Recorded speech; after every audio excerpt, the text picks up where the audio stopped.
Hello दोस्तों। तो आइए शुरू करते हैं हम हमारी आज की कहानी कर्म लौट कर आते हैं। एक राजकुमारी की नई नई शादी हुई थी। शादी की पहली रात को राजकुमार थका हुआ था। थके होने के कारण जल्दी सो गया। राजकुमारी को नींद नहीं आ रही थी।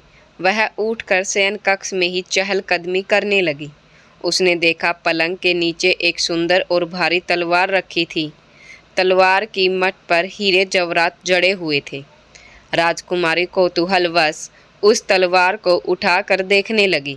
उसने झटके से तलवार को म्यान से बाहर निकाल दिया, मगर तलवार भारी और चमकदार होने के कारण उसके हाथ से फिसलकर राजकुमार पर जा गिरी। तलवार की तीक्ष्ण धार से राजकुमार का गला कट गया। श्वास नली कट जाने के कारण राजकुमार की इस समय मृत्यु हो गई और वह ईश्वर को प्यारा हो गया। शादी की पहली रात को राजकुमारी के हाथों से पति के प्राण हरे जा चुके थे।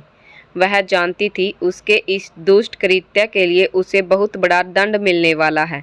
उसने जानबूझकर कुछ नहीं किया था, मगर वह जानती थी कि दरबार में अगर वह सच बताएगी तब भी उस पर कोई विश्वास नहीं करेगा। इसलिए वह इस समय अपना त्रिया चरित्र दिखाते हुए जोर जोर से विलाप करने लगी। उसकी आवाज़ सुनकर महल के रक्षक दौड़े चले आए। रक्षकों ने रोने का कारण पूछा तो वह बोली, एक व्यक्ति अभी अभी सोए हुए राजकुमार की गर्दन पर वार करके भाग गया। वार से राजकुमार का गला कट गया, उनकी मृत्यु हो गई।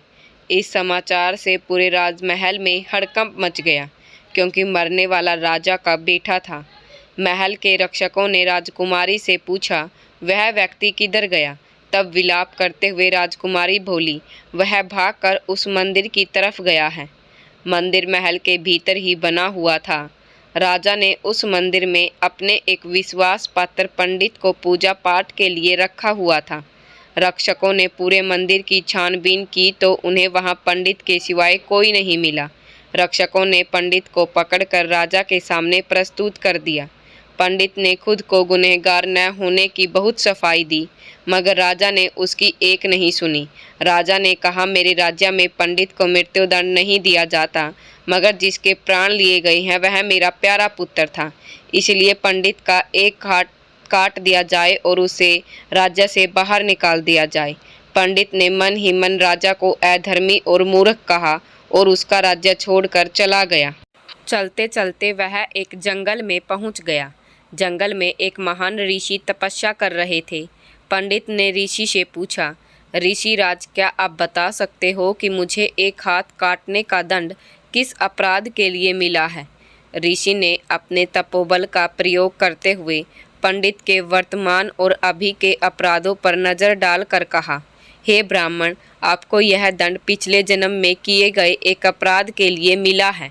पिछले जन्म में आप एक ऋषि थे और राजकुमारी एक गाय थी, तथा राजकुमारी का पति राजकुमार एक कसाई था।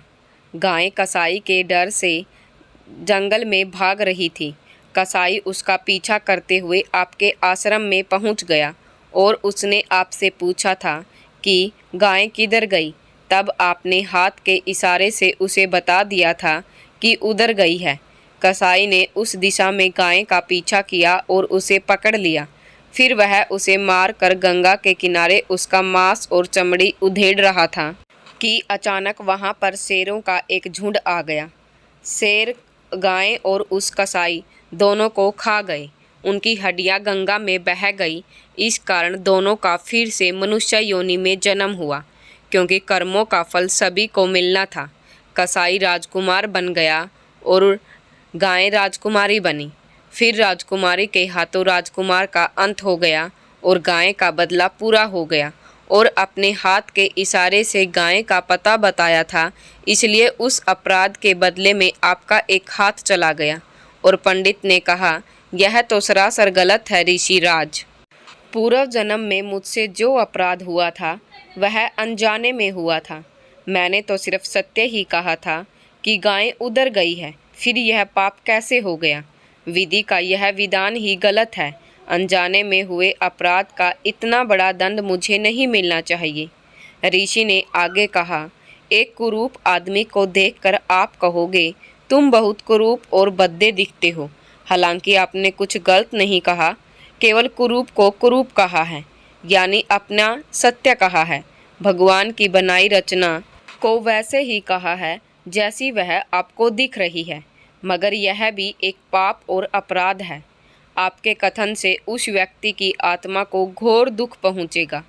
कहानी का मोरल, सत्य के मार्ग पर चलने का यह मतलब नहीं है कि आप सत्य बोलकर किसी को हानि पहुंचाओ।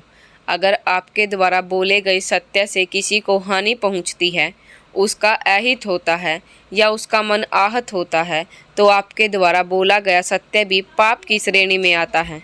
यह सच है कि बुरे कर्मों का फल अवश्य मिलता है, इसी जन्म में भोगना पड़ता है, क्योंकि आजकल भगवान के पास भी अगले जन्म तक हर व्यक्ति का लेखा जोखा होना या रखना उसका वक्त नहीं है।